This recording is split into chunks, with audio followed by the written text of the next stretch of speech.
Online कक्षाओं में आप सभी भैया बहनों को नमस्कार। आज हम विषय विज्ञान कक्षा 6 अध्याय 1 भोजन यह कहाँ से आता है, इस पाठ की वीडियो हमने एक पहले दे चुके हैं। आप सभी भैया बहनों ने वीडियो को देखा होगा, समझा होगा। उस वीडियो में हमने आपको बताया था कि भारत के विभिन्न प्रदेशों में खाए जाने वाले भोजन में विविधता होती है और भोजन के स्रोतों के बारे में हमने आपको बताया था। आज हम आपको इस वीडियो में भोजन के आधार पर वर्गीकरण बताते हैं जा रहे हैं। सभी भैया बहन ध्यान से सुनेंगे कि जंतु क्या खाते हैं। आपको सभी पता है कि कोई जंतु पेड़ पौधों से उत्पाद खाता है, कोई मांस को खाता है, कोई पेड़ पौधे उत्पाद एवं मांस दोनों को ही खा लेता है।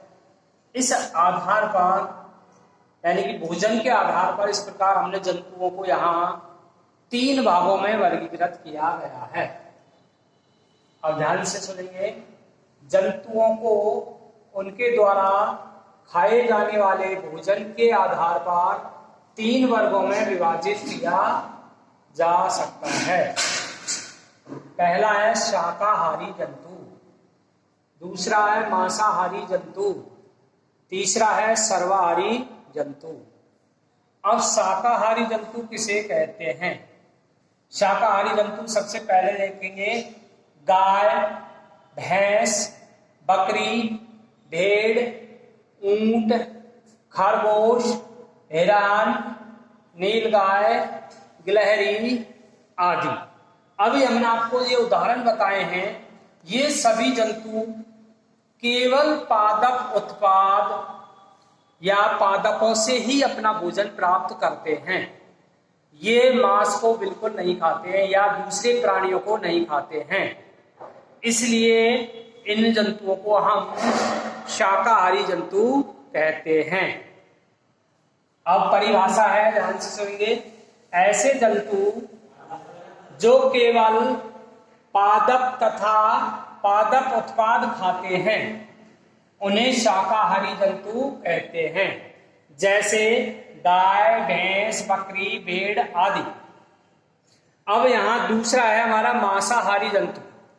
मांसाहारी जंतु पहले उदाहरण समझेंगे, जैसे शेर है, चीता है, भालू है, सांप है, छिपकली है, लोमड़ी है। ये जंतु आपने देखे हैं सभी ने। आपने देखा होगा ये पेड़ पौधों को नहीं खाते हैं और न ही इनसे जो उत्पाद प्राप्त होता है उनको खाते हैं। ये जंतु केवल सूक्ष्म जीवों के अपने से छोटे जीव होते हैं या दूसरे प्राणी होते हैं, केवल उन्हीं को ही अपने आहार के रूप में लेते हैं, इसलिए इन्हें मांसाहारी जंतु कहते हैं। अब इसकी परिभाषा देखेंगे सभी भैया कि ऐसे जंतु जो दूसरे प्राणियों को खाते हैं, केवल दूसरे प्राणियों को या अपने से छोटे प्राणियों को खाते हैं, मांसाहारी जंतु कहते हैं, जैसे शेर, चीता, भालू, सांप, छिपकली, लोमड़ी आदि। अब हमारा जो तीसरा वर्गीकरण किया है, तीसरा वह है सर्वाहारी।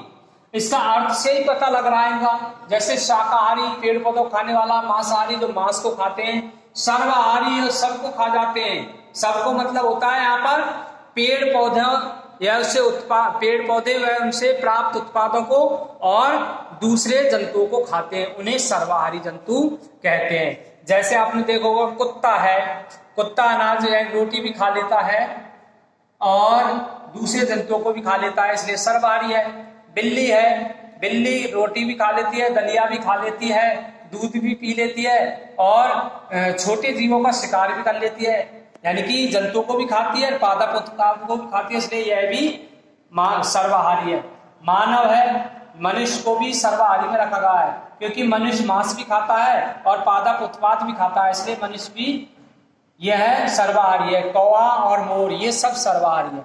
अब सर्वाहारी की डेफिनेशन होगी, ऐसे जंतु जो पादप तथा जंतु दोनों को ही अपने भोजन में शामिल करते हैं या दोनों को ही खाते हैं, पादप और जंतु को, उन्हें सर्वाहारी जंतु कहते हैं। जैसे कुत्ता, बिल्ली, मानव, कौवा आदि। सभी भैया बहन यहाँ ध्यान से देना है कि इनको आप अच्छी तरह समझें और इनमें से अन्य महत्वपूर्ण प्रश्न बनाएं। अन्य महत्वपूर्ण प्रश्न बनाएं जैसे शाकाहारी किसे कहते हैं, मांसाहारी किसे कहते हैं, या सर्वहारी जंतु के 2 उदाहरण लिखिए। इसी प्रकार शाकाहारी जंतुओं के 5 उदाहरण लिखिए। अगला क्वेश्चन है मांसाहारी जंतुओं के 4 उदाहरण लिखिए। इस प्रकार से प्रश्न बनाने की कोशिश करें। धन्यवाद।